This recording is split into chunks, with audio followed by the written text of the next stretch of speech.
Magandang umaga po sa lahat ng ating mga taga-subaybay at taga-pakinig sa ating programang My Morning Manna with Pastor OG. Maging sa ating mga kapatiran sa Pentecostals of Jordan, magandang umaga po sa inyong lahat.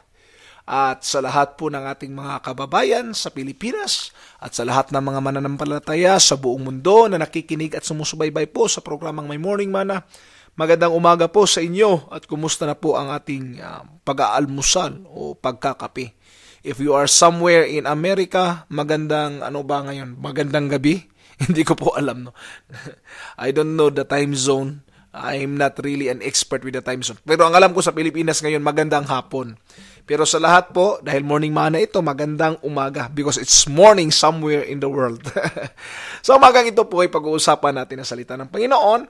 Buksan po natin ang aklat ng Lucas, Kapitulo 4, versikulo 1 hanggang 15, no? Our topic for this morning is facing temptation. Paano ba humarap sa temptation? Umalis si Jesus sa Jordan, puspos ng Espiritu Santo. Dinala siya ng Espiritu doon sa ilang. At sa loob ng 40 araw ay tinukso ng dyablo. Hindi siya kumain sa buong panahong iyon, kaya't gutom na gutom siya. Sinabi sa kanya ng dyablo, "Kung ikaw ang anak ng Diyos, iutos mo na maging tinapay ang batong ito." Ngunit sinagot siya ni Jesus, "Nasusulat, hindi lamang sa tinapay nabubuhay ang tao." Dinala siya ng dyablo sa isang napakataas na lugar at sa isang saglit ay pinakita sa kanya ang lahat ng kaharian ng sanlibutan. "Ibibigay ko sa iyo ang lahat ng kapangyarihan at kadakilaan ng mga kaharian ito," wika ng dyablo. "Ipinagkaloob ito sa akin at maibigay ko sa kanino mang ibigin ko. Kaya't kung ako'y sasambahin mo, magiging iyong lahat ito." Sumagot si Jesus, "Nasusulat, ang iyong Diyos at Panginoon ang sasambahin mo, at siya lamang ang iyong paglilingkuran." At dinala siya ng dyablo sa taluktok ng templo ng Jerusalem at sinabi sa kanya, "Kung ikaw ang anak ng Diyos, magpatihulog ka, sapagkat nasusulat, ipagbilin niya ang kanyang mga anghel na ingatan ka. Aalayan ka nila upang hindi ka matisod sa bato." Subalit sinagot siya ni Jesus, "Nasusulat, huwag mong subukin ang Panginoon mong Diyos." Pagkatapos siyang tuksuhin ng dyablo sa lahat ng paraan, ito'y umalis at naghintay ng ilang pagkakataon. Bumalik si Jesus sa Galilea at suma sa kanya ang kapangyarihan ng Espiritu Santo.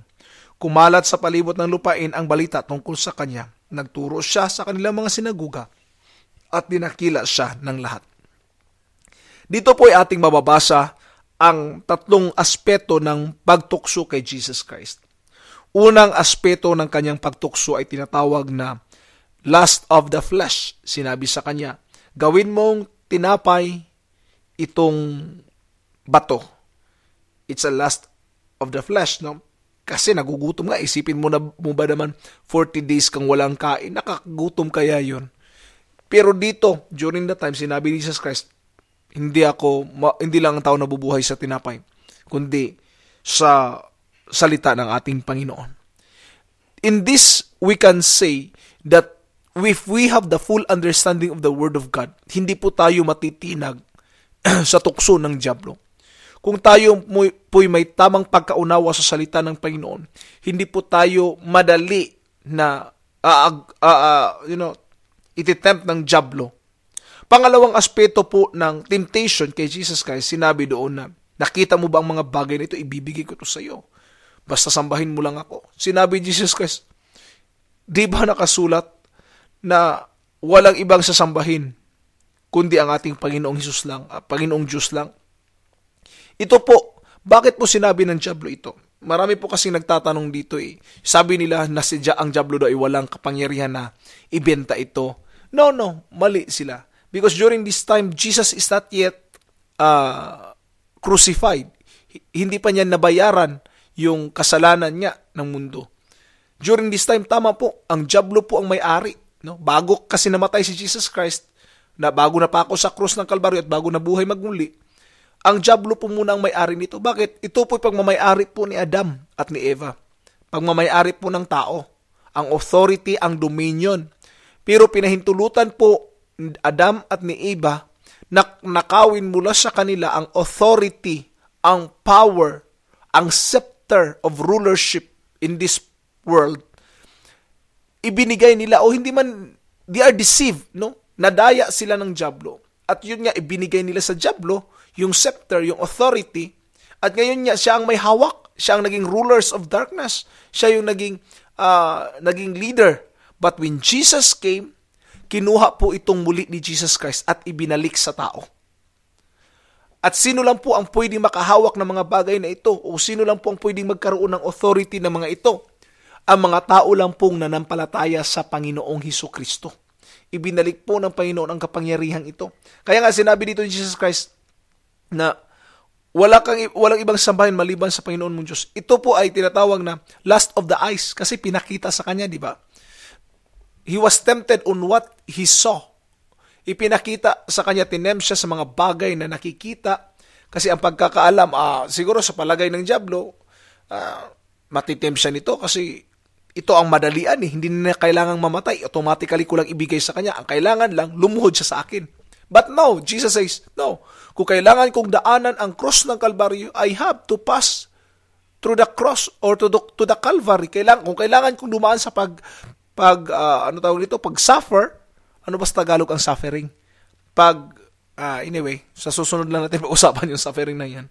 Kung dadaan tayo sa suffering, kung dadaan ako sa suffering, kung kinakailangan dadaan ako doon, din dadaan ako doon. Hindi ko kailangan gawin ito ng madalian dahil ipagpalit ko lang na magbabaw doon ako sa dyablo. No, it won't happen. It won't happen. So, remember this second point, no? Lust of the eyes. And the last is what we call the pride of life. Sinabi niya. Diba? Sinabi ng Biblia o ng kasulatan na pag nahulog ka, ang mga anghel ang iingat sa'yo. Tingnan niyo po ito. Ang dyablo po ay gumagamit din po ng salita ng Panginoon.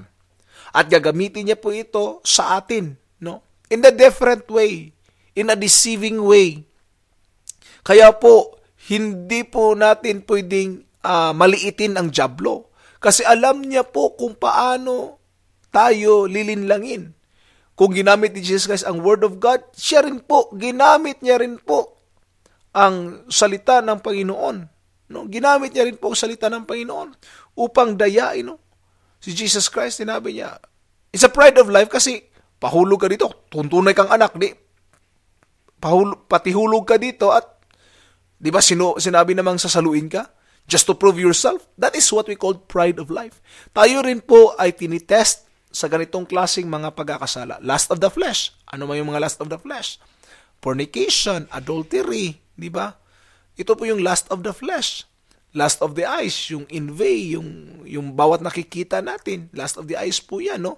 Na nagkukos sa atin na magkakasala. Pride of life, tulad ng anger, hatred. It is what we call the pride of life. We are also tempted. At sinabi ng Biblia, ito pong magandang balita. Jesus was tempted in all points, yet without sin. So pagharap po sa temptation, ang pinaka-the best po pala na gagawin is this. Always have the Word of God.